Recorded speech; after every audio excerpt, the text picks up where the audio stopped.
À ce moment-là, les disciples s'approchèrent de Jésus et lui demandèrent: Qui donc est le plus grand dans le royaume des cieux? Jésus, appelant à lui un petit enfant, le plaça au milieu d'eux, symbole vivant d'innocence et de pureté. Et il déclara avec solennité: En vérité, je vous l'assure, à moins que vous ne changiez intérieurement et que vous ne deveniez semblables à de jeunes enfants, vous ne pourrez pas entrer dans le royaume des cieux. Ainsi, quiconque s'abaisse avec l'humilité et la simplicité d'un enfant sera proclamé le plus grand dans le royaume des cieux. Et celui qui accueille un enfant comme celui-ci en mon nom, c'est moi-même qu'il reçoit. Mais si quelqu'un devienne cause de chute pour l'un de ces petits qui mettent leur foi en moi, il vaudrait mieux pour lui qu'une lourde meule de moulin soit suspendue à son cou et qu'il soit précipité dans les profondeurs de la mer. Malheur au monde à cause des occasions de chute. Certes, il est inévitable que de telles choses surviennent, mais malheur à l'homme par qui le scandale arrive. Si ta main ou ton pied te conduit au péché, tranche-les et rejette-les loin de toi. Il vaut mieux entrer dans la vie éternelle mutilé ou boiteux plutôt que d'avoir 2 mains ou 2 pieds et être jeté dans le feu éternel. Et si ton œil est une cause de péché, arrache-le et rejette-le loin de toi. Mieux vaut entrer dans la vie avec un seul œil que de posséder 2 yeux et d'être précipité dans le feu de la géhenne. Prenez garde de ne mépriser aucun de ces petits, car je vous dis que leur ange, dans les cieux, contemple sans cesse la face de mon Père céleste. Car le Fils de l'homme est venu pour sauver ce qui était perdu. Qu'en pensez-vous? Si un homme possède 100 brebis et que l'une d'elles s'égare, ne laisse-t-il pas les 99 autres sur les montagnes pour aller à la recherche de celle qui est perdue?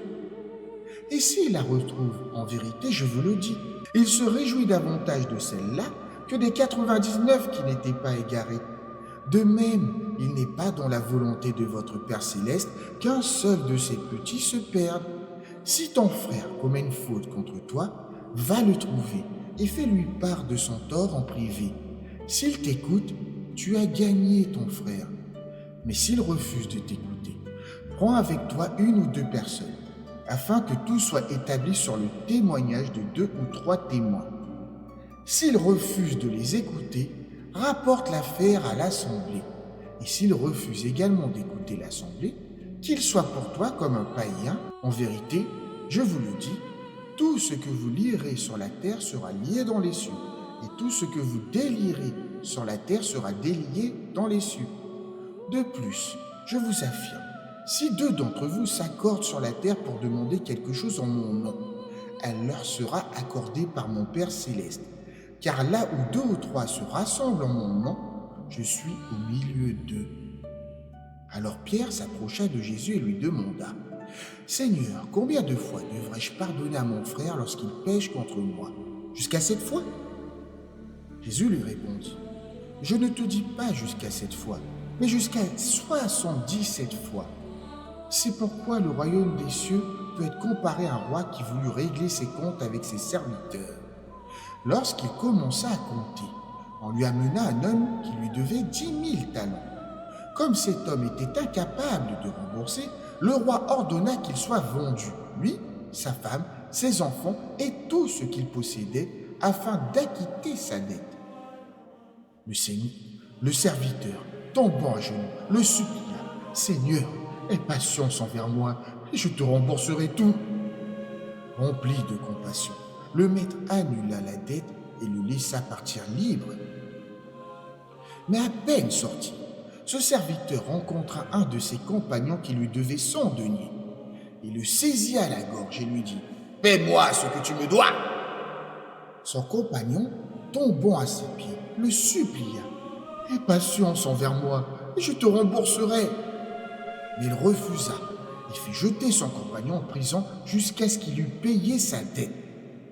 En voyant cela, les autres serviteurs furent profondément peinés et rapportèrent tout à leur maître. Alors le maître convoqua ce serviteur et lui dit: Méchant serviteur, je t'avais remis ta dette entière parce que tu m'en avais supplié. Ne devais-tu pas aussi avoir pitié de ton compagnon comme j'ai eu pitié de toi? Dans sa colère, le maître livra ce serviteur au bourreau jusqu'à ce qu'il ait remboursé toute sa dette. Ainsi en sera-t-il de mon Père céleste. Il vous traitera de la même manière si vous ne pardonnez pas de tout votre cœur à votre frère.